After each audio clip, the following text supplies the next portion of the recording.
సరదా శుక్రవారం ఈ సందర్భంగా ఒక అజ్ఞాత కవి బట్టతల యొక్క ప్రాముఖ్యత, అలాగే దానివల్ల ప్రయోజనాలు వర్ణిస్తూ చెప్పిన ఒక పద్యం ఈరోజు చూద్దాం.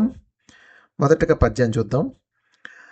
తలనూనె రాసెడి తగులాటయుండదు, క్షౌరశాలకు వెళ్ళు కర్మలేదు, పేలు కుంపలు గట్టు పెనుబాధ తప్పును, చుండ్రు బాధలు తప్పి సుఖము గల్గు, పెండ్లాము కోపాన పెనుగులాడెడి వేళ, జుట్టింత దొరకదు పట్టుకొనగా, జుట్టింత దొరకదు పట్టుకొనగా, అద్దము దువ్వెనలవసరమే లేదు, పరవనితలు వెంట పడుట కల్లా, కడకు కుంకుడు సీకాయి ఖర్చు మిగులు, తలకు స్నానంబు సేయుట సులభమౌను, ఇన్ని గణనీయ లాభంబులెంచి చూడ, బట్టతలగల్గువాడెపో భాగ్యశాలి.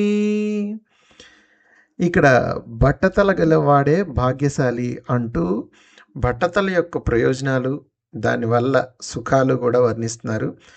తలకు నూనె రాయవలసిన అవసరం లేదు. అలాగే క్షౌరశాల అంటే బార్బర్ షాప్కి వెళ్ళాల్సిన అవసరం కూడా ఉండదు. పేల బాధ లేదు ముఖ్యంగా, అలాగే చుండ్రు బాధ లేదు. ముఖ్యంగా ఏమిటంటే భార్య అలిగి కోపంతో జుట్టు పట్టుకుందాం అనుకుంటే జుట్టే దొరకదు. అది ఎంత ఉపయోగకరమైన విషయం కదా. అలాగే అద్దంతో పని లేదు, దువ్వెనతో పని అంతకన్నా లేదు. ఇంకొక ముఖ్యమైన విషయం ఏంటంటే పరవనితలు ఎవరు మన వెంట పడరు. అలాగే లాభాలు చూడండి, కుంకుడికాయ సీకాయ ఇలాంటి ఖర్చు ఉండదట. తలకు ఎన్నిసార్లైనా స్నానం చేయొచ్చు చాలా సులభంగా. ఇన్ని గుణాలుంటే బట్టతలని ఎవరండి తక్కువగా చూస్తున్నారు? బట్టతల ఉన్నవాడే భాగ్యశాలి అంటున్నారు ఈ అజ్ఞాత కవి. ఈ వివరణ మీకు నచ్చినట్లయితే లైక్ చేయండి, షేర్ చేయండి.